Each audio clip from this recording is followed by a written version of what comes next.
Now you've learned how to harden off your plants. Next, it's time to learn how to transplant them outdoors from all of the different container types you've used.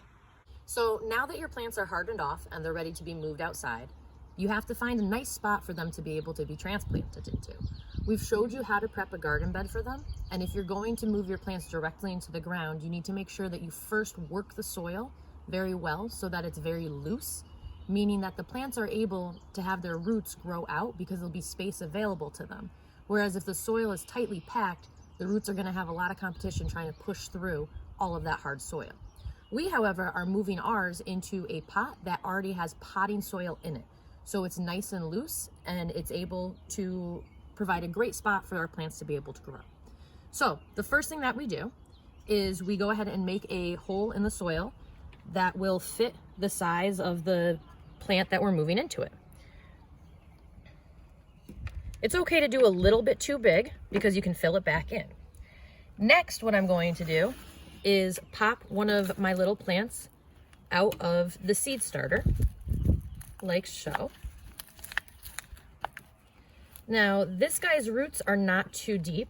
However, if I have a plant that has a lot of roots down at the bottom, I want to open those up so to make sure that they're able to get as much surface area to start growing as possible. I'm going to hold my plant in the hole so that it doesn't sink too far down. Push the soil right in around it. And I want to only cover up the plant right to where the soil was in its little seed starter, about right there. Then I'm going to gently pack it down, not too much pressure because remember we want nice loose soil. And then once I have it there like this, I'm going to go ahead and water it. And that water is going to help set the plant into the soil so that the roots can start to grow where it's now transplanted. So many of you did not start your plants in the little seed starter cups, and you tried some other fun things to use. I'm going to show you now how you would transplant your egg cartons. The first thing that you would do is cut the cartons so that you have individual cells to be able to plant. Now, the greatest part about using the egg cartons is that you can plant the egg carton. It will break down and you don't have to actually move your plant. So when we're going to plant our egg carton, we want to go ahead and make sure there's enough space in here for the whole little cell to fit right in. You want to go ahead and cover all of the edges, making sure that your plant still has the space that it needs and everything green is above the soil.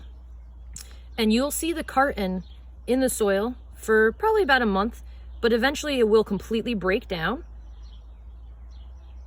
And same as with the plastic starters where you want to very gently push it down. This one's not as quite a big concern since the roots are already where they established. And then you want to go ahead and water it. And this is how we're going to start from egg cartons. If you used any other plastic container to start your seeds, you're going to want to do it very similar to how we did it with the plastic, where you very gently pull them out and make sure to open the roots before you put them into the soil.